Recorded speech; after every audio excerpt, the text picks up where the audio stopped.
Welcome to the August 8th, 2018 Bethlehem Board of Education meeting. The board was in a special board meeting from 5 to 6 discussing a personnel item, and then our regular executive session for this meeting from 6 to 7. And we will start with the Pledge of Allegiance.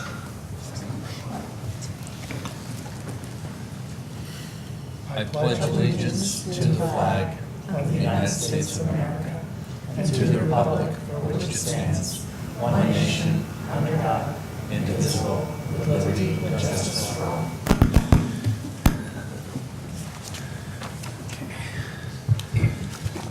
And we will start with introductions. Dave Hurst. Meredith Moriarty. Jonathan Fishbein. Willow Bear. Jody Monroe. Michael Cooper. Holly Dellenbaugh. Chris Meyer. Christine Beck. And Judy Key. Okay. First up is approval of the minutes of the July 2nd, 2018 organizational board meeting. Second. Okay. Any discussion? All in favor, say aye. Aye. Any opposed? Okay. Superintendent's report. Sure. Brittany, can you pull that up? Several of us attended the NYSBA Law Conference. I guess it was a couple weeks ago now. Meredith, Jonathan, Holly, myself, Dave, and Kathy Johnson. And one of the items that came up was the public addressing the Board of Education, and the recommendation from, let's say, all the attorneys there was that we should not allow the public to make individual comments about a specific person, staff member or a student. And so Joellen over there, one of our communication specialists, looked at some language that other districts and other Board of Educations use, and I provided this in the updates for the board to take a look at. But basically what it does is it outlines how individuals should address comments or concerns directly to the board. Essentially, if there's a general concern or something they would like to share, recognition of visitors, that they would be allowed to do so. And then underneath that, if you could scroll down a little bit, please, Brittany, it just talks about when the board president calls, please state the name, direct the comments to the board, that, you know, it is a board meeting, it's not a public forum. Keep the comments concise, and speakers should be expected to be respectful, confining their remarks to district issues, and not make comments about individual staff members or personal statements. That if they have concerns such as that, they should email either the administration, whether it be a principal, superintendent, or the board directly, would be a more appropriate way to address the board. So I just wanted to bring that up to see if people were comfortable with that information, and then we would include some of that information in our board agendas as well, so people know how to address the board. I definitely think that after the last board meeting that that type of language is appropriate. For the first time, and I won't say this often, I was embarrassed as a school board member to be sitting up here and allowing the comments, and you know, I feel that I should have spoken up and said something, or any one of us. I don't think any of us expected it to occur.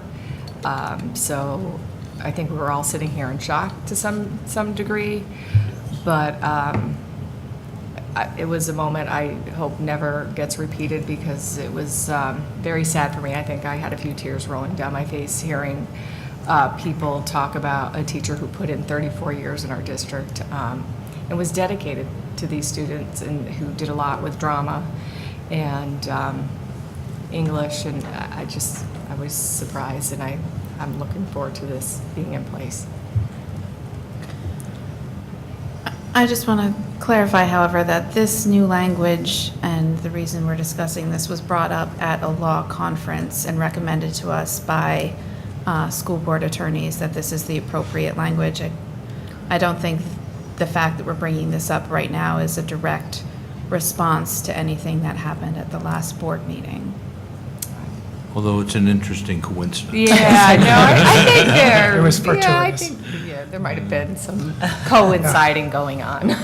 And I checked the board officer's manual, and if you're giving a comment and I feel that you're edging onto dangerous territory, I'll make 3 quick, and that will be your signal that you need to bring back your comments back to the position, not the individual. Would we post this information? It would be posted on our website as well, and then we would include addressing the board, those components we would include on the agendas. So to be clear, this replaces the current language regarding Correct. addressing the board. Correct. I have no objection. And also, just so the public's aware that Board of Educations don't have to allow public comment, and we don't want to stop allowing public comment. We just want to ensure that the comments are relevant and not detrimental to staff members or students. Right. Okay. Okay, anyone else? That's all I I think had. that's all you have? Yep. Okay. Next is the Board of Education report. All I have for the president's report is I want to thank all the staff who's been in the buildings during the summer, cleaning them and repairing them and getting classrooms set up, especially in the heat we've been having. I'm sure that's not always a pleasant task. So on behalf of the board, I just wanted to thank all the staff who worked so hard to get our buildings ready for the fall. Anyone else have anything? Go ahead. You can go first. Just like to say a special thanks to the Special Education Department and particularly the summer school program. My son participates in the summer school program over at Eagle. And you would think that, oh boy, kids go into extended school year, but they must hate it. My son loves going to school. He loves his teacher. Hi, Mrs. Chiardo. And we'll give her a shout out. And it's just phenomenal. Like he loves going to school, and this is the last week, and I think he's sad. He's going to miss it. So it really is a great program. It's a tribute to all the teachers and the administrators that run it, and it's just a blessing to have it in this district. So, thanks. Christine? I just wanted to say that this is my personal viewpoint, but also as an individual board member, that the district needs to look at our conflict of interest policy and look to see if it needs to be revised and address if there are for-profit businesses that are affecting our student body or integrated appropriately within our school system. And I look forward to that being looked at this year. And also, just to address the July 2nd board meeting, this is me as a personal individual, that I've had the great pleasure of working with Mr. Ure for the last 4 years, and both Shakespeare and the musical. And he is a creative, in my mind, genius, and he will be greatly missed. And I didn't have an experience with him in the English setting, but I know he has a good good vocabulary that sometimes I have no idea what he's saying. And that I think the district is going to be at a deficit now that he's gone. I'm looking forward to the new musical director, Miss Roos, but he added a lot of value and the kids learned a lot, and I was lucky to have the pleasure to observe him many times during rehearsal to see how stellar he is. And I want the general public to know that that's my perception of him and not what was presented last month at the July 2nd board meeting. Is this on? Okay, so right after our last board meeting, I think there was a law passed in New York State that requires mental health and mental illness education in public schools, which I think is tremendous, and we sort of just missed talking about it after the last board meeting. And I read a study that something like 75% of adults who end up with chronic mental illness experience that by the time they're in high school, and I just think it's it's really exciting and it's really important, and I'd be interested to have it added to an agenda later in the summer or fall, how the district proposes to sort of implement that. We did some summer. Yes, we had several summer curriculum projects working on that, and we're adding it through different venues, through our counseling program, through our health education program, some even within our phys ed program. So once the summer curriculum is wrapped up, we can certainly put together. Thanks. That was all I had. Anyone else? Okay. Okay, our first presentation is on our food service program, and the presentation will be by Alyssa Iser. And can we change that order, and can I go first, please, with the tax rate presentation? Elisa is not here yet. Okay. But she's on her way, and Okay, I should be done, and she should be here and ready to go with that. that's fine. Because what's more exciting to start than I get tax rate? It can only go uphill from there, Jim.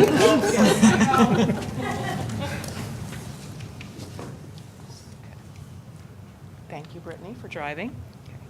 So, good evening. Tonight, we have gotten our final totals from the town of Bethlehem and the town of New Scotland, and we have done our tax rate calculations, and we will be releasing that out in the tax bills so that everybody has them arriving in their mailboxes around September 1st.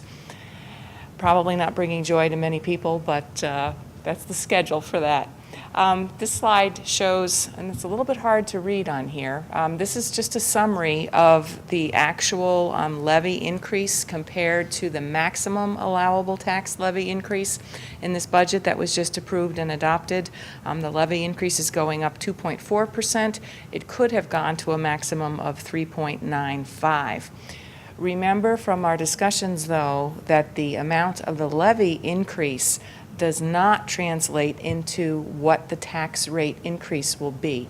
That is governed by changes in the overall assessed values and changes in the EQ rates between the different communities. The good news is that the effective tax rate increase for homeowners in Bethlehem is going up 1.51%. And for New Scotland homeowners, that rate is actually decreasing by 1.55%. So it's not large percentages, but it certainly, for New Scotland residents, is a positive anytime your rate is going lower. The rates are in line with what we had projected at the May public hearing, and in fact were slightly below what had been estimated back in May as additional totals came into both towns' rolls. The biggest factor that resulted in these switches had to do with the changes in the equalization rates, and that's really a level that comes to the towns from the state, and it's designed to make sure that the values on their books are reflective of what the current market is. So where we have two different communities within the Bethlehem Central School District's boundaries, if we didn't put those equalization rates into effect to convert the stated values to the current market value based on home sales that the state is collecting, you might have situations where people weren't paying, the same school district, but they might not be paying their true fair share or apportionment on those taxes. So Bethlehem had a fairly sizable reduction in their equalization rate from 100% last year down to 95% this year. For New Scotland, it was less of a shift, only by 2% from 98 down to 96. And it's that relationship between the two communities, the relative size, where Bethlehem has far more taxable assessed value than New Scotland, that resulted in those percentages that you see. So the overall assessment values for the town of Bethlehem went up close to $30 million. It was much less. It was only about $1 million for New Scotland. So as the overall assessed values are rising, you have more parcels who are sharing in the tax levy amount, and that's why the Bethlehem increase is at 151 instead of at the 24 that was actually approved by the voters. In terms of real dollars, if you have a $250,000 home in Bethlehem, you would see an increase of about $79, assuming no other changes in any of your exemption amounts. For New Scotland homes, if you were assessed at $250, it would be an $82 reduction in your tax bills. So that's how that unfolds once you get down to doing the math to calculate those tax rates. The overall fund balance amounts, we have been furiously at work in the business office trying to close out the books and get all of the transactions that come to us after the year end in order to determine what our actual revenues and expenditures are. We had projected that we would be at about a $2.2 million surplus when we had spoken at the last public hearing, and in fact we're just a little bit above that. We're at about $2.4 million for a surplus. A relatively small percentage of the overall budget, but a little bit higher than where we thought it would be. So, as you know, we have to keep our undesignated percentage to less than 4%. So what we did was we reviewed the underlying reserves that are in place currently. We looked at what numbers made sense to support those levels within the different reserves. And we have pretty much recommended the same amount in all of those reserves, with the exception of the tax certiorari reserve, and we are recommending that be increased by $200,000. We have just in the last week had 2 significant court-ordered settlements come into the district where entities that were challenging their assessments had significant reductions. Also, what was different was that in the past, when there had been a settlement, it would be something that would be done prospectively. We typically would not have to do refunds. And there were 3 years of repayments that are going to be required as part of that. So that's new and certainly not a positive event for us, but that is the reason why we're recommending that that reserve be increased up to $500,000. The schedules that we provide to the auditors indicate that if everything were to settle, that total liability would be upwards of $1 million for all the years that were requested. So 500 still puts us solidly where we should be, and it's our recommendation that that be increased this year. Because you know how much I love to round things, we had a little bit of money available because of the surplus being slightly higher. We have also recommended a $23,000 increase in the employee retirement system reserve. At the June board meeting, the board had approved the increase in the capital reserve based on that projected 2.2, so that is a significant increase in that reserve. That still keeps us below the $10 million that we are, per the board's resolution, are limited to. So that amount stands. Old news at this point. Remember that we will be drawing down a significant portion out of that once we start to do the work on the $32 million project, and that will minimize the amount of financing that we need to do. That leaves the undesignated portion of our fund balance at $3.9 million, which is at 3.96%, which is right where we should be relative to those amounts.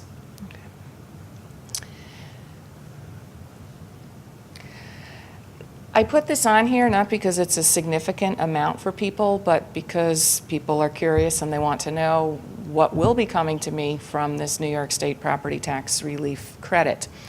The answer is not a whole lot. If you jump right down to the very bottom, the amount that you will receive will range between $35 and $181 if you are eligible. The state changed the way this program works, and right now the amount that homeowners will get is a sliding scale percentage applied to Bethlehem and New Scotland's basic star exemption amount. So the exemption amounts are for Bethlehem $635, for New Scotland $648. So you apply the sliding percentages to that based on a homeowner's income, and you will see under $200 if you are eligible. The eligibility requirements are listed up there. The biggest one that we control is that we need to be a school district that is in compliance with the tax cap, which we were, and that all has been submitted into the state, and they will automatically, if a homeowner is eligible, will process those checks directly to the residents. Okay. So the payment, when the tax bills come in, if taxpayers wish to avoid the penalties, the payments need to come in by Monday, October 1st.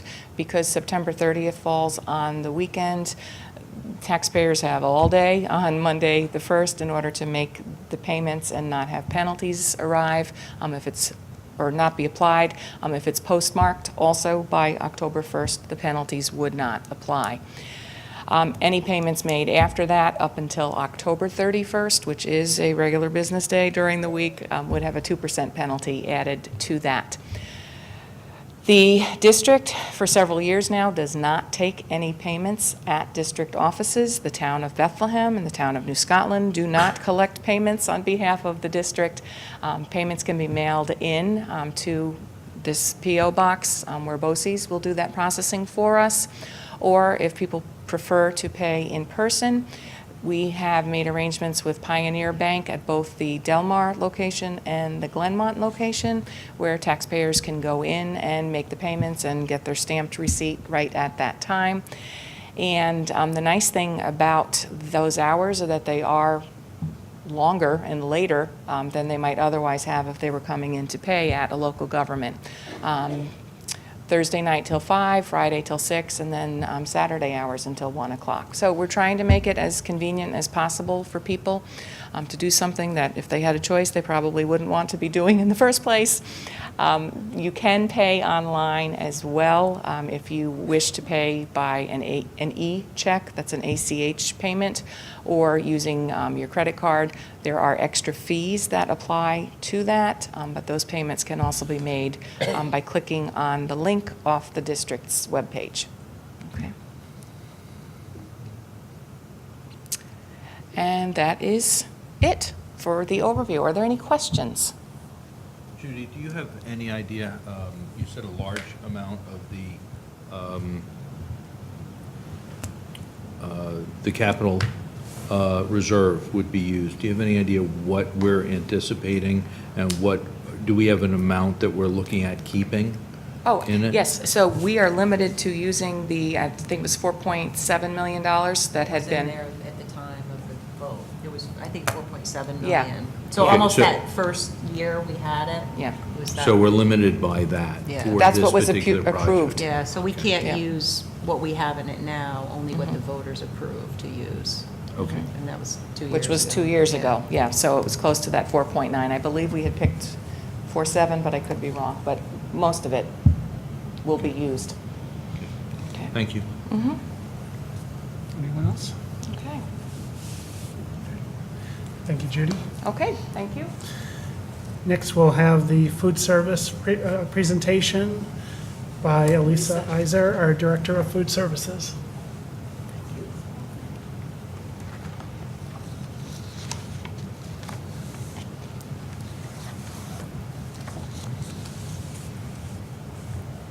And did I mention we're thrilled to have Elisa Iser back in the district? If you didn't say it. Yeah. You can Hasn't say been it for too. that long, still feeling the busyness of it, but good evening, everybody. I see some new faces, which is exciting. So I've been out on maternity leave since April. I had a baby girl, so welcomed her and got to spend some time in the beginning, which was great. And I've been back since July, hit the ground running, prepping for this next upcoming school year. Have way too much to do before then, but we will get it all done. I just wanted to say a little bit about myself for those of you who are new to the board. I've been with the district since the 14-15 school year. I'm a registered dietitian and nutritionist by training, so not every school food service director has that background. I also have some expertise in the organic farming, environmental food stewardship arena as well from Michigan State University. So that's an area that you'll see through my presentation is something that I hold near and dear. And in Bethlehem is very supportive of that too, which is great. So in my presentation, I just want to briefly we're going to go over things that happened this past school year, some notable moments with some fun photos for you guys, and then things we're looking forward to for next school year, this upcoming 18-19, and then a brief financial report. We're going to go over the budget, which you did approve in June, but just for a refresher, looking at how we ended this school year in comparison to what budget was approved for this year. So the last school year, we had a couple of big changes. The meal charge policy, which we've updated it twice now. So USDA required changes July 1, 2017. So we made changes to our meal charge policy to meet those requirements. New York State just passed this spring state regulations that again changed the meal charge policy and added a prohibition of any meal shaming type of actions by any school district as well. So we're updating our policy again. You'll see that policy committee, and that will be coming soon. It didn't necessarily change the things that we are doing, because we were already in compliance with these things. We just had to put it in policy format specifically. So in short, all students who request a meal get one, regardless of if they have money on their account or not, regardless of if they get free or reduced meals or not. As a program, we have to have procedures in place to make sure that students with low or negative balances on their accounts, that information is communicated multiple times so that the parents have a chance to repay. We also have to do our due diligence to make sure that we've checked that they don't receive free or reduced price meals. So make sure that the application is available, that we're getting it to the family at home, wherever works for them. If they need a language change for the application to understand to fill it out, we make that happen. There is a program, we call it direct certification in our world, where the state gives us a list of students whose families qualify for SNAP or Medicaid benefits. We can automatically approve those families, all the students in the household, without needing actually a paper application and the family having to do nothing. So we're making sure that we are utilizing that to the best and most efficient ability of our program. The prohibition of meal shaming portion, I'll just list a few things so that you can understand. And you cannot announce that a student, if they were coming through the line, you can't announce their name. You can't overtly identify them in any way with a hand stamp or a bracelet. You can't send clearly marked notices home with the student. You can't discuss unpaid balances with the student on the line at all in front of any other students or otherwise. So the goal is that the communication happens between our department or the school district and the parents or the guardians. This is already happening. Serving alternate meals is one of the requirements. You cannot do that. So, for example, we have done this in the past, but not in recent time. If a student were to not have funds on their account, or if they were, say, to go over a limit of a negative balance, say 3 meals or something, they would be given a peanut butter and jelly sandwich instead of the main entree for that day. So that's no longer something that we can legally do with this new New York State regulation. And we cannot use a debt collector. So, to recoup costs for these negative balances, now it's in writing with the state, can't use a debt collector. We have to just do our best to try to communicate and recoup the costs. And then that's how that is. So we will do our best. Our procedures are already in place. We have a pretty low, at the year end every year, we have a pretty low negative balance total. Some schools struggle with it, but I'm thinking that it's something that we're going to be able to manage. We will have some, but it will be a manageable amount in my experience. So we also had a child nutrition review. So every 3 years, State Ed comes and reviews our programs that are in the school lunch and school breakfast program, which would be elementary and middle schools. And they reviewed programs in good standing. They'll be back in 3 years to review again. And they always have something specific. This year was procurement, resource management, and we got a lot of good information going forward, making a few changes just to keep up with the times, but that went well overall. Also, we upgraded our point of sale software. So in March 2018, we rolled over to a new system. Our system before was based in exports and imports, so it took a while for some information to get where we needed it. So for example, one of the big pros of our new system, which is cloud-based, is that it's all real-time data. So when a student puts a parent puts a payment rather on our online through My School Bucks, which is the service that we use, it's there in 5 minutes or less, which in our old system, it could take hours up to most of a day to get onto the student's account. So now, you know, we would get a lot of calls like, I just put money on Johnny's account and it's not there. We're going to not see that as much, and money's going to be where parents think it will for their students in a quicker fashion. Also, we did have some issues with the old system in a school that had multiple serving lines. Sometimes the cash registers weren't communicating how we needed them to. We asked for technical support through BOCES, and the software just wasn't keeping up with the pace of business that we were doing at middle and high school levels specifically. And our after-school program had struggled a lot. Kids were like, this isn't my balance. Okay. So this new Mosaic software has solved all those problems, and we have much more accurate data going on for that. And real quickly, just to kind of jump back to the meal charge policy and say it was part of a 5-point plan that came from Governor Cuomo's office. This was one of those 5 things to reduce student hunger. So the 5 things in short was breakfast after the bell is now required for any school that has over 70% free and reduced rate. That doesn't qualify us, but breakfast after the bell is a great program if you're interested in looking at that. Also in this plan, farm to school funding was increased through the grants, food pantries at SUNY and CUNY schools, and then the last one, which is why I'm telling you this, has to do with reimbursement rates for local purchasing for schools.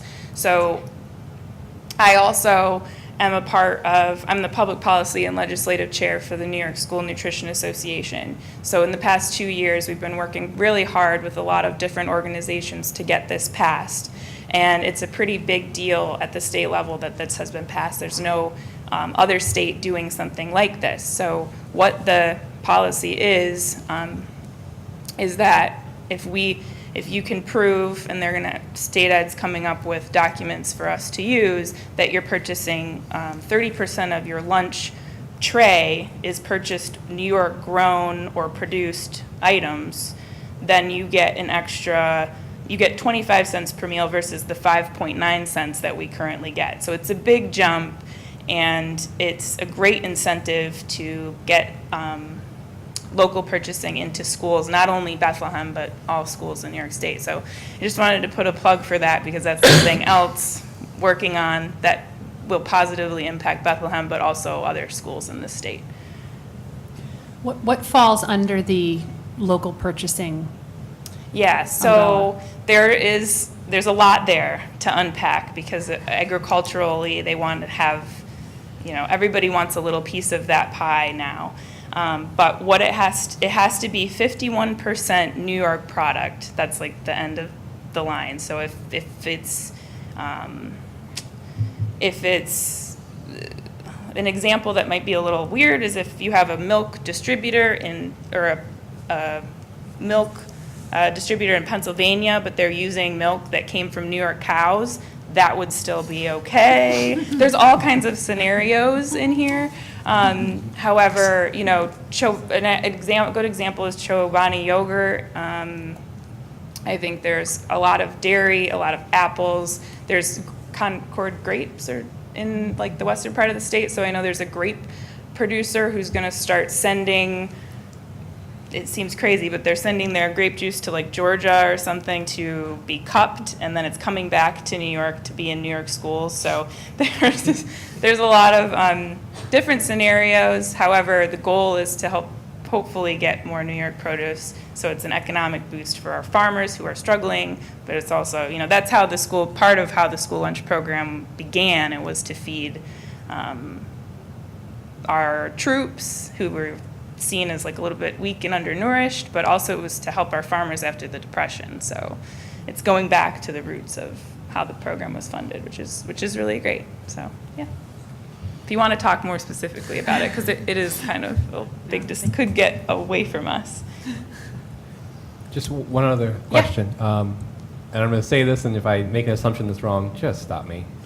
The food service program is a self-sustaining program. Correct. Are you worried about being able to maintain that, though, with some of the new standards that the state is putting upon you? In terms of The food shaming or the other things, I think the food shaming is it makes sense. It's a great policy. Yeah. And we should do it. Yep. For a lot of obvious reasons, but then there's still a bank account. Right. So are you concerned in any way about not making the budget work on your end because of the new things?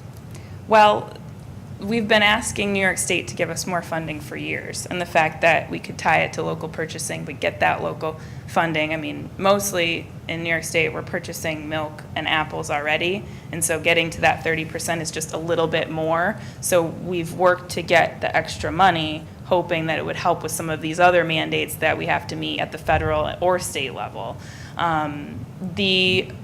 To touch on the meal charge policy and how that might affect us, that money, the negative balances that we cannot get back at the end of the year by USDA regulation has to be covered by the general fund. We can't carry that over.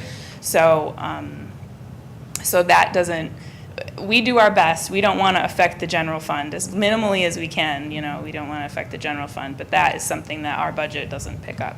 Hope that answers your question. Oh, it does. Okay.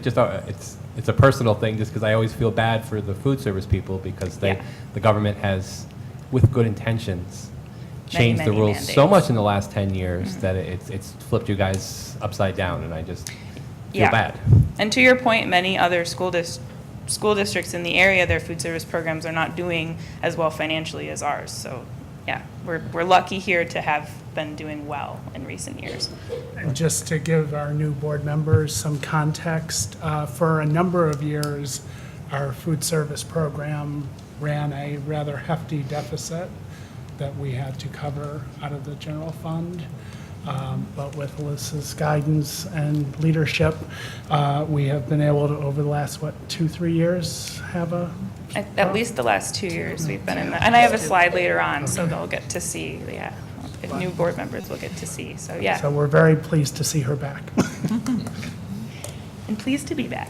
So looking forward, any more questions? Are we good?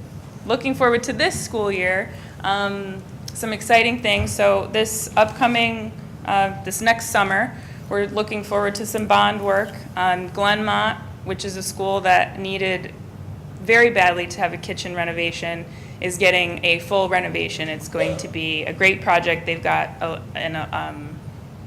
all of their equipment right now is electric, and it just doesn't do what it needs to do, and it's finicky, and the hood system needs to be replaced. There's just so many things, so we're looking forward to that. The high school is getting some work to build efficiency into the model. We have a huge dead space in the middle of our kitchen that staff have to get from production to service, and we're going to close that and make it a much more efficient space to work in. And at the middle school, we have the freezer that I think was built when the building was built. So we are getting a little bit newer, bigger freezer that's going to be more efficient as well, and redoing some of the storage area there. So we're very excited for those projects. Second is something new, actually, for this coming year. We're going to be doing something a little bit different at the high school with our water. So in the past, we've provided bottled water. We provide that with meals, and we provide it a la carte if they want to just buy a bottle. Now, from two standpoints, to encourage healthy hydration for students and hopefully get them to purchase a water or a sparkling water beverage instead of a sugar-sweetened beverage, and also to eliminate some bottle waste on the environmental side, I crunched some numbers, and we probably sold a la carte about 14,000 water bottles just at the high school last year. That's not counting what we sold, what people took as meals too. So it could be like 20,000 bottles that we're talking about we would be saving through the system. So what it is it hooks up to our water system, and it has a filtration system as well. So we're filtering the water. It has one spigot for two spigots for filtered water and one spigot for a carbonated water. So we're gonna put a flavor station out so they can do like a seltzer with flavor. And to kick it off, we're gonna put a lot of information out to students, but at freshman orientation, with the help of in collaboration with our green team, we're gonna give all the freshmen water bottles with BC logo on it and give them some information about this. So it'll be included free with lunch, and there'll be a small charge if they just wanna do a single fill for the sparkling water, because we have to buy the CO2 for that, so. Yeah, it's very exciting, something definitely new and not going on in many other schools, so we're very excited about that. Will we still have the bottled water for sale if someone wanted that, if they don't have their own water bottle? We're still going to have bottled water in our program at middle and elementary school level, and we're going to see what the demand is like when we get started at the high school. So I don't want to say yes yet, but if we find that there are students that are like, I'd much rather just have a bottle, maybe we'll have some on hand just to meet that demand. It'll depend on what kind of requests we get. Yeah. Good question. And then we're going to continue to work on improvements to food product quality. So we have a new procurement contract, a national contract, so we've gotten ability to a wider variety of items this year. So this year my focus is going to be looking at our breaded chicken products, because I've had a couple of letters from parents directly to me saying, can we get a higher quality chicken product, antibiotic free, whole muscle? These are the things that our parents are looking for their students, so we're going to put some effort forth to do that, whether we do some taste testing and see what kids like this year. So that's going to be one of our focuses. Now we have going back to this past year, some pictures of events that we did. So in October 17, we bought products that the producer of those products was a portion of the proceeds of what we bought went to fund breast cancer research. And we did some fun food items with pink as a theme to kind of kick that week off while we were selling those products. October 2017, also, we did Farm to You Fest in collaboration with the Healthy Kids Committee. So these are some pictures of some of our school lunch trays at the elementary level. So the tray is not completely local, but there are pieces of what's on each tray that are local. The kid favorite was we did these little jugs of apple cider from Indian Ladder Farms, and that was by far the most popular thing. But in the past couple of years, we've done local corn that we break in half for Cobbetts. And we have, of course, local milk and local lettuce that week, and Chobani yogurt too, which may or may not be pictured. So yeah, it was a very, very successful event. It's a fun week for our staff and our students. And then in March, we had school breakfast week. So we have brought breakfast back at our elementary schools for 2 years now.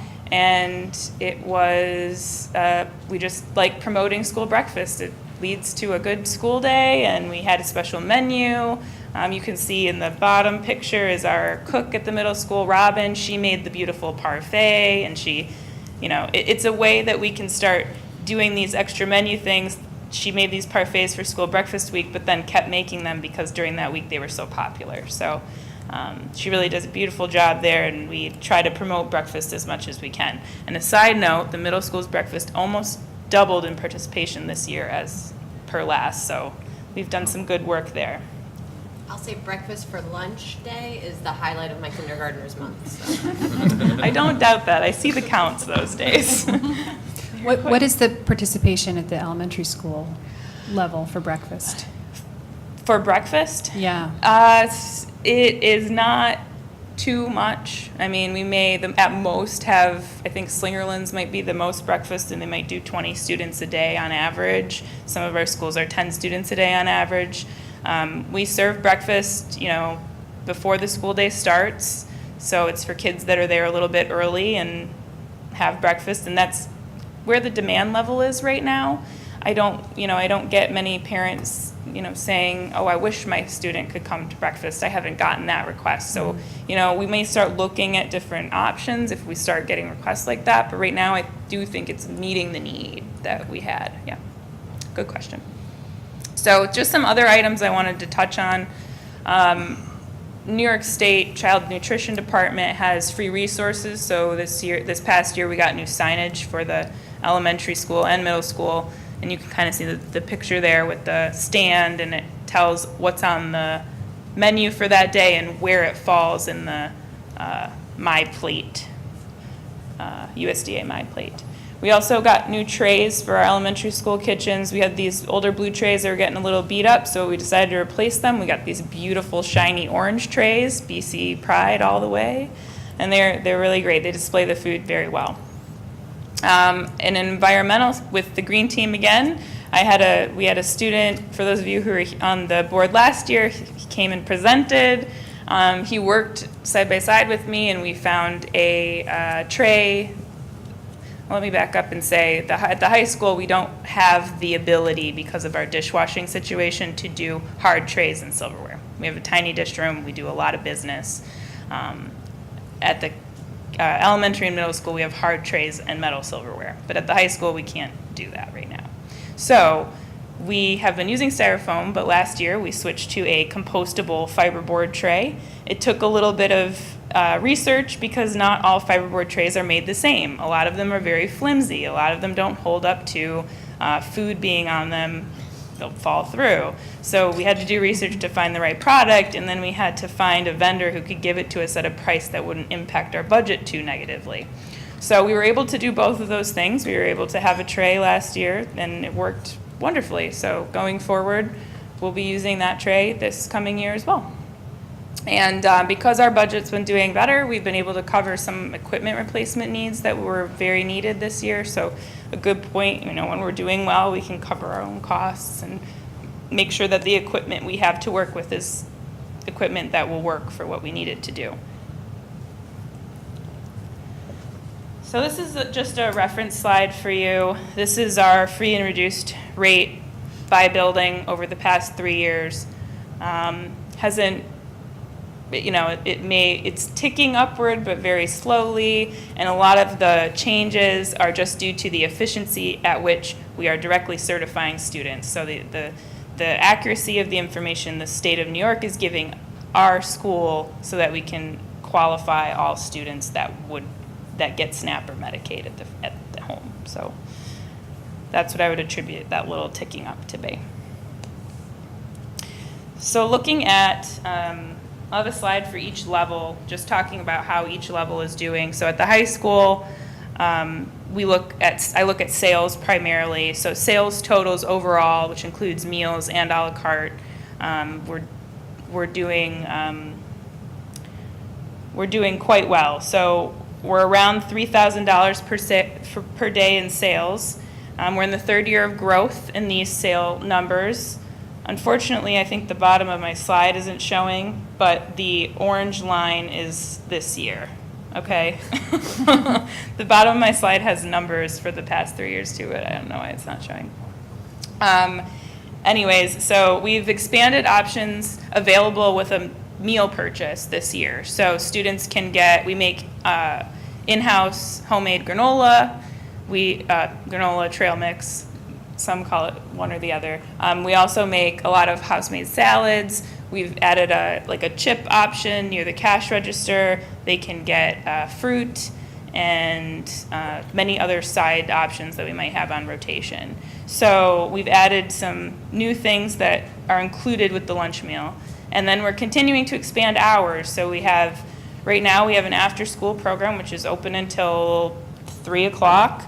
We have our snack line. We have the coffee shop, which is open at 7, and there's just one little gap still where we're not open for our main cafeteria from 7 until about 8:30, 9 o'clock. So we're trying to see about opening up the cafeteria in the morning with the coffee shop so that students might have access to grab lunch in the morning, take it for later. So we're just trying, feedback we're getting from students and parents constantly is, my students just don't have time to get lunch here, can we expand hours? So we're slowly working on expanding to be open, ideally the entire school day, for many different options to meet student needs. I wanted to ask a question. Do we offer a gluten-free station? Like, is there a particular area in the cafeteria if you're gluten-free? Because it seems like there's more and more students becoming or having a gluten allergy. Sure. I was just talking to nursing about this recently. So we do handle them on a case-by-case basis at this time. So if many students who are gluten-free, whether it's because they have a medical need or a nutritional need they want to be gluten-free, a lot of them are bringing from home because gluten-free products aren't all built the same, and we only have access to certain gluten-free products through our distributors. So if they don't like the Udi's bread or whatever, a lot of times they'll choose to buy from home. And we've brought in snack food that's gluten-free, and a lot of times it doesn't always sell. So we do address it if a student comes and says, I want to get lunch at school. We will make a plan for them, and we work directly with nursing to do that. And we do that more so for elementary and middle school students. I haven't gotten a ton of inquiry from students that they're looking for it. And also, I know we talked about, probably last year, labeling the food at the high school, I think, for diabetics, Yeah. because that's also on the rise, and they can't purchase at the high school the stuff that's made here because they need to know carb counts.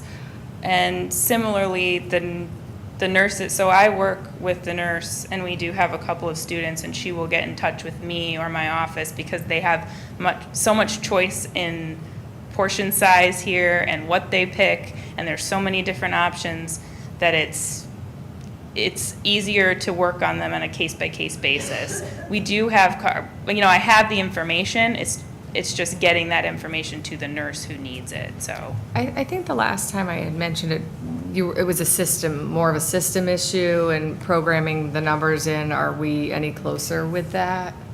What I'll say is, and perhaps the way we're going to go about it has changed since then. So the program we have, I don't know if it can handle the type of service we provide at the high school. So there might be another program out there. However, what we've been doing with the nurse, what I've been doing with the nurse and working with her has worked. We haven't had an issue with it yet. We've been able to make sure that any student that needs a carb count can get it, and when they need it. So, Okay.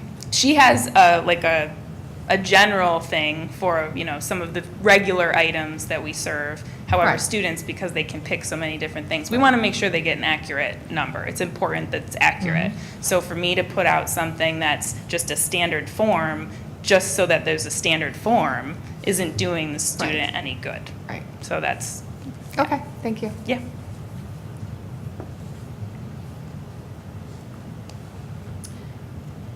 So looking at the middle school, this is the lunch average daily participation, or ADP, of the last 3 years.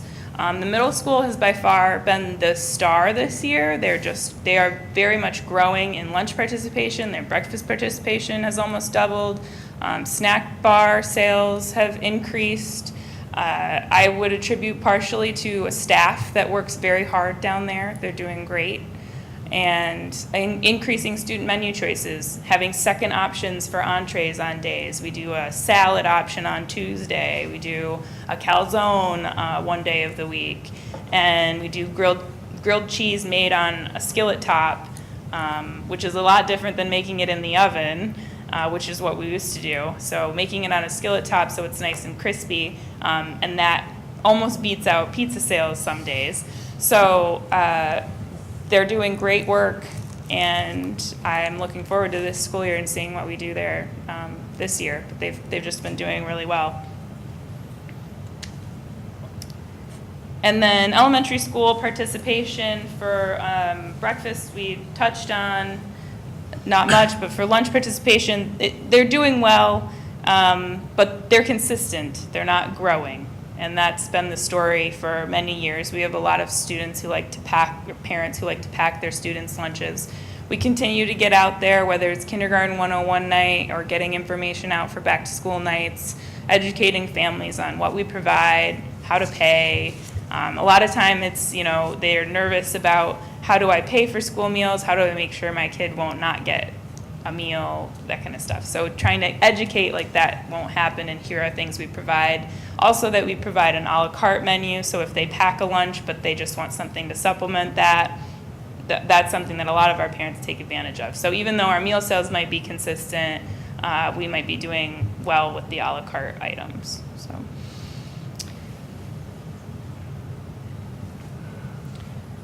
Other areas, we do catering and some vending.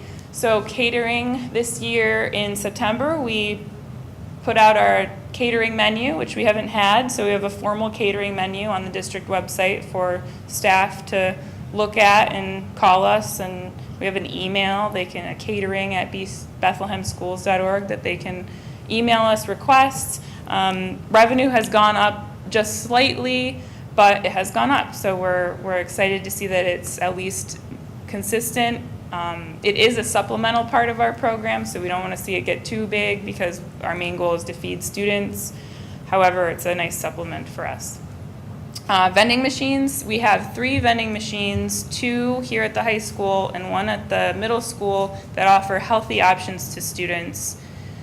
Those have to meet smart snack requirements from USDA. And then we also have staff vending machines available, in 2 of them in the Bethlehem High School here, the staff lounges. So the revenue each year is consistent around $2,000 or $3,000. We used to have more vending machines for those new board members, but we did get rid of most of them because they were like ice cream and junk. And also the commission rate you get on a vending machine is not as good as if you're selling it and you have control of it yourself. So we did get rid of a good amount of vending.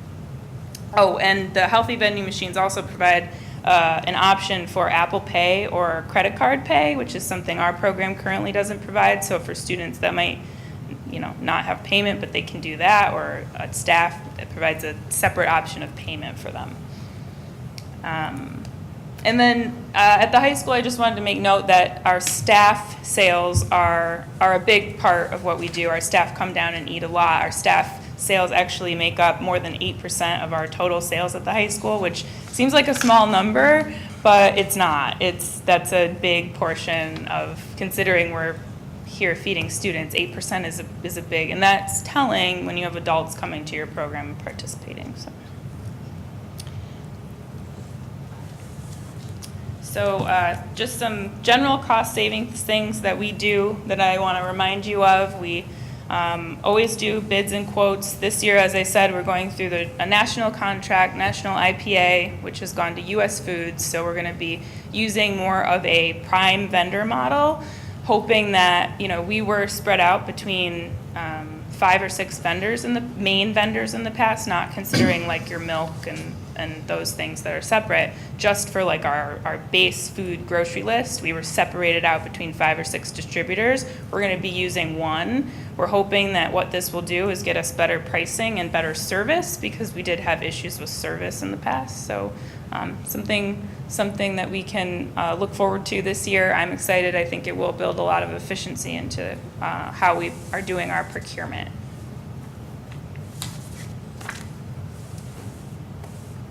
So moving on to sort of the financial piece, every year I talk to you about meal prices and are we going to increase or not.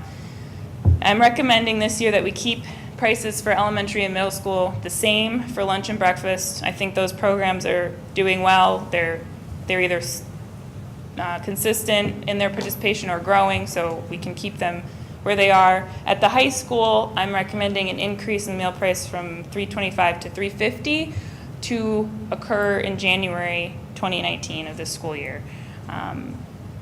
And I think whether we want to do a vote now or then, that is up to you, but I just want to say that that's something we want to do. We know that the offerings at the high school are a lot more expansive. There's a lot more variety. There's a lot more included in the lunch meal. If you were to look at a lunch meal at the middle school and you were to look at a lunch meal at the high school and know right now that those are the same price, it doesn't make much sense. So it's time to do an increase. It will help us to continue to move the ball forward to grow the program at the high school and provide even more offerings and better quality offerings. And then our a la carte is reviewed annually. Those pricing, I'm going through that price list right now, so I have not quite gotten to the point where we're updating to see if any prices need to be increased, decreased, or otherwise. And I would just recommend that we wait on taking action on that. There's no reason for us to do that this evening. We're presenting it to you, give you some time to think about it, ask questions, and then we can always put it on a later agenda and still have time to communicate it to students and staff. Although if you have any question, like any specific questions about the recommendation to increase, I would probably ask Lisa. Absolutely. The question that I have is why in the middle of the year? Would that be confusing and cause, usually if you're, my understanding, for example, if you're going to increase something, you might want to do it at the beginning of the year rather than in the middle. So I'm sure you've thought this out and probably have an answer to this question already. I would say it doesn't, it's almost easier, I think, for students to adjust if it's mid-year, I think. I mean, I think that, they'll know about it. We can put out something in December when they're paying attention versus in the summer when they'll come back to school and, what happened, So I think that it's something that we can put PR out and they'll be listening in November and December to know that, it's going to increase and be ready for that. I think we also thought that it's, already August, we're already putting out information to pretty much finalizing some of our back-to-school information. So to change it now could be, for some families, it could be difficult. So doing it mid-year gives everyone more notice about the change. Yeah. I knew she had an answer ready. I just wanted to hear it. We wanted to change it to start this year, however, with me being on leave and, we didn't get things in place, but for January, I think it could be something that we can pull off and give our students and parents enough notice.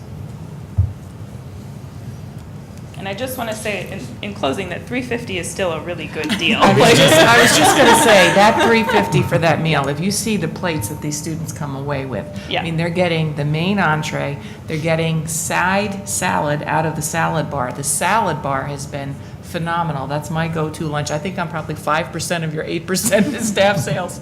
But anyway, it's delicious. There's all sorts of fabulous toppings that are on that. So $350 is a really good deal for what is being provided. Offered. Yep. We'll double it for Judy. Hey. Okay, so into the finances, this is the last 3 years of our revenues broken down by different areas. So you can see that we have increased incrementally in the last 3 years in all areas. So that's great going forward. Any questions? I know in the past, we've had a system where if a parent feels a child is having issues with a food, overeating or something, the parent can go on and block them from, we still have that system? We do. We still have that system. Yep. We should definitely make sure parents are aware of it. Yep, absolutely. It's on the website. It's part of back-to-school packet information. And do those need to be renewed every year? They do need to be renewed every year. So we used to hang on to them year after year, and we'd have high schoolers who had notices from when they were in elementary school, and it, every year it just needs to be renewed. Each year is a new year and a fresh start for kids before they get cut off. And I always just like to mention on the student a la carte and snacks. Yeah. Because it's an 80,000, I think around 80,000 increase for the 16 through 18. I always like to make sure that it's because we're offering more and not certain items going up so extensively that it's. Absolutely. No, I mean, what I mark up the markup rate I use on foods is consistent. So, you know, it wouldn't be related to just like throwing a big number at an item to try to, you know, like, okay, bottled water, we're going to charge more and make more off that because we sell X number of bottled water. No, Okay. it would just be that we're selling more and, you know, the goal is to break even. So if I use a consistent markup rate that covers the non-food costs, then I should break even. So that's what we do. Yep. And here are expenditures for the last 3 years as well. And just, this is really the one that you can see. So if we're comparing the two, you can see that in the past 3 years, we have incrementally done better financially, and it would be the net gain loss in the shaded column if you wanted to look and see there. So right now, we do have a surplus ending fund balance of just over $31,000, which is great. Gives us some, like I said, money to buy equipment if we have something fail. It gives us a little bit of emergency fund there. And that is a remarkable turnaround, and I see the heart and soul that Elisa puts into this program, and you're seeing it in terms of the quality of the offerings and then in the financial results. So thank you. I remember the first year where we were in the deficit, she was talking about how she could buy pots and pans. It was serious. I was like, I don't have an equipment budget. It's a zero. And I'm like, oh, I can put money in there, actually. Okay. Yeah, so it's nice to, in the summer, be able to look at your equipment and your small wares and, like, replace things that are needed. Yes, this is all good. So, and then this is just, like I said, a review of the budget. The one item here, so this is actual at the end of this year, 6/30/18, and then compared to the budget that was approved in June for this school year. The one item here that you might look at would be, let me go back. Oh no, it's in the next slide. Never mind. This is all good unless there's a question. The expenditures, there's one item here if we're comparing that you might question, but it just has to do with the fact the uniforms, postage, and point of sale fees. So that covers, we get our point of sale and the technical support for it through our local BOCES. They upgraded our system this year, so that's why you see almost $27,000 as compared to what's budgeted next year. This year, we're not paying for the upgrade. We're simply paying for the technical support to keep it, so that there's a difference there. But everything else is in line to. Oh, and any other burning questions? I have a quick, oh, sorry. Go ahead. Okay.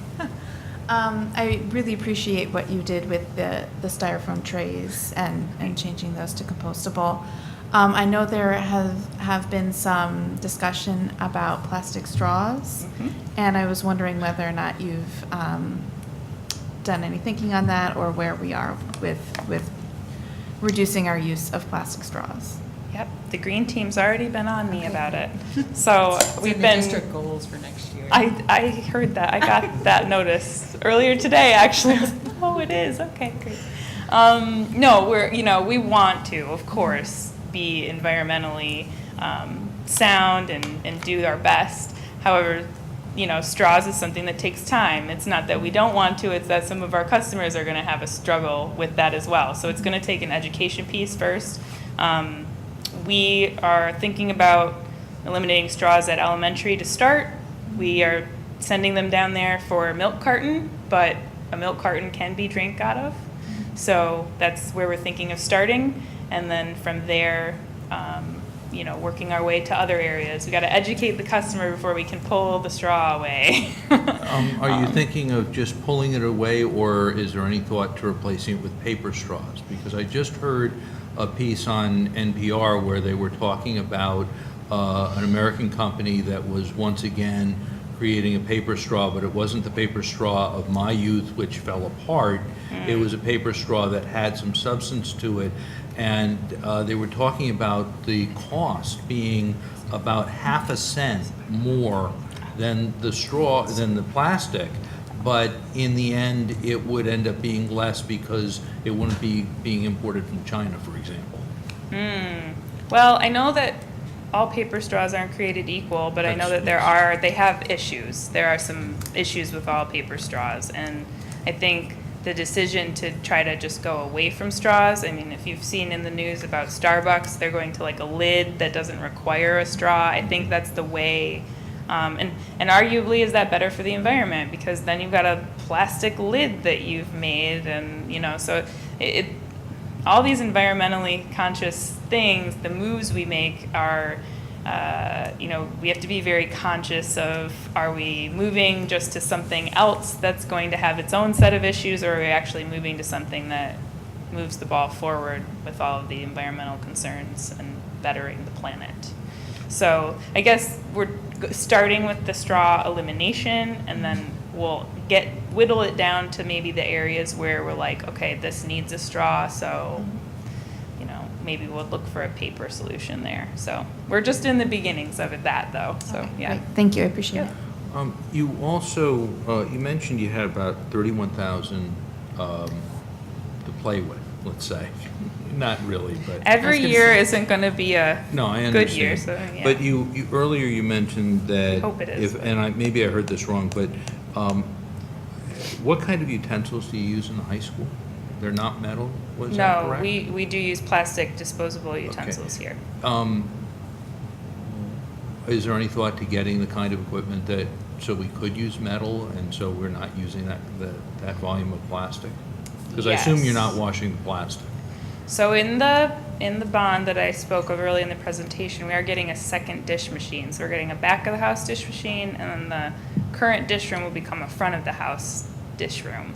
So we're hoping that that will help be another part towards getting us to being able to use hard trays and metal silverware. So yeah, it's in the works. So that's a goal. It's a that we're goal, working yep. on. Thank you. Yep. Anyone else? Okay. Thank you, Alyssa. Yeah. Okay, next is recognition of visitors. This is for items on the agenda. If you have something to say, please come up to the microphone and state your name. You can either raise up the microphone or take it out of the stand. And just a reminder that at the beginning of the meeting, we approved the new language for public comments, so.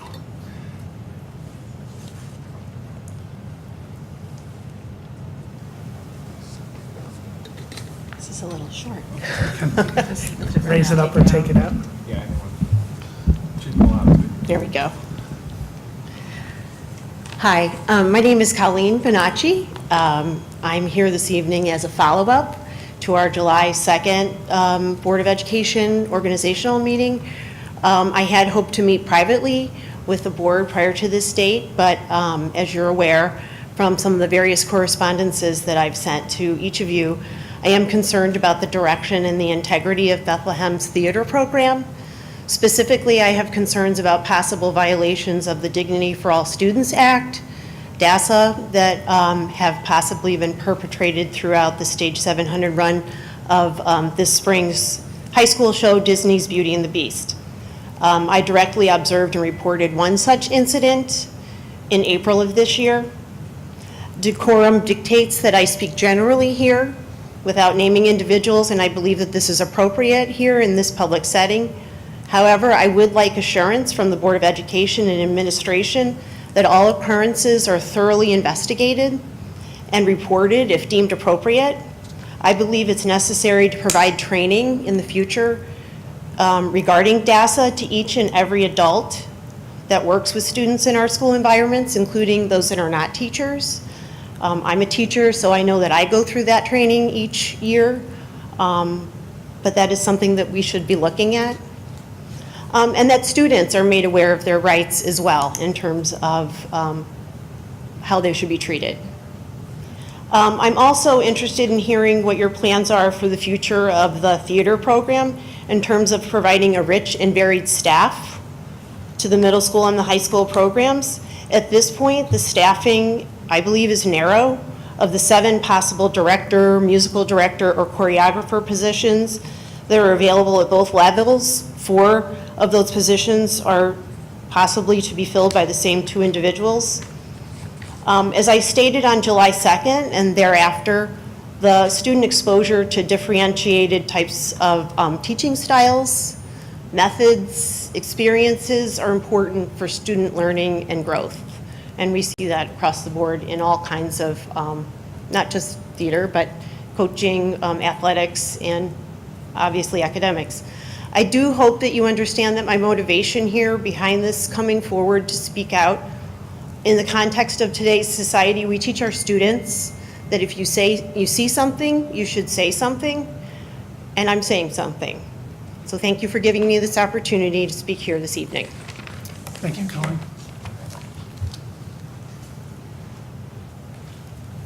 Anyone else? Okay, then we'll move on. Next is number 7, Finance.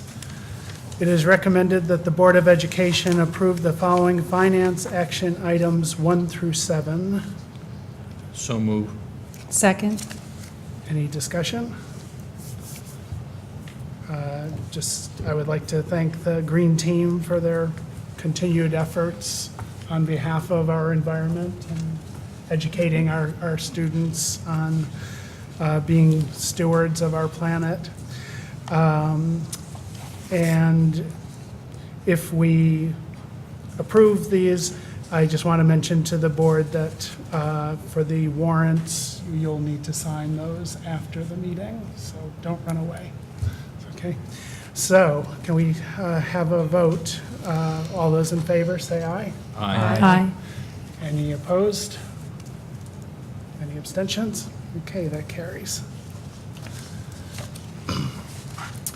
8, professional personnel. It is recommended that the Board of Education approve the following professional personnel action items 1 through 32. And, Second. okay, I'd like to move that we isolate item number 21, specifically the choreographer stage 700 position, for a separate vote. okay, do we have a second for that? Second. Okay. Board discussion? Can I just have you articulate the reason to separate it for vote? Yes, because I want to vote in favor of the other positions. I do not want to vote in favor of that position. The Yes. appointment for that position at this time. Normally- I feel, under the circumstances, that it is premature, but I understand the reason that we're going forward, and I do not feel in good conscience that at this point I can vote in favor, and that's why I want it isolated. I'm going to agree with Jonathan's sentiments. I don't agree with why we're going forward at this time, so I stand separately on that issue. And normally we have the positions listed out.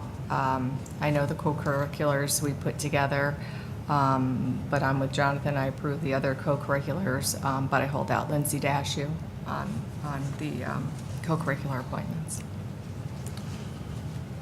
Anyone else? Okay, we'll take a vote on amending the agenda to remove item 21 from the collective vote, and then separately voting on number 21. Point of order? Yes. On a motion to isolate, there's no vote required. Okay. Are we isolating all of 21 or just one position within 21? Just the one position within 21.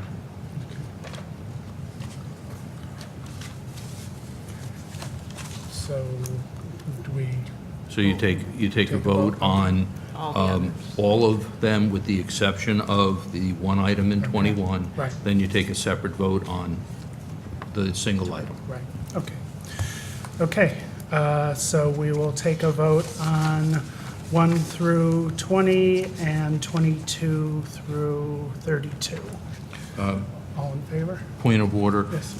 You would want to take a vote on the entire number 8, professional personnel, with the exception of the one position within 21. Okay, you're correct. Okay? I don't want Yep. to No, you're exclude correct. what we want to Right. vote.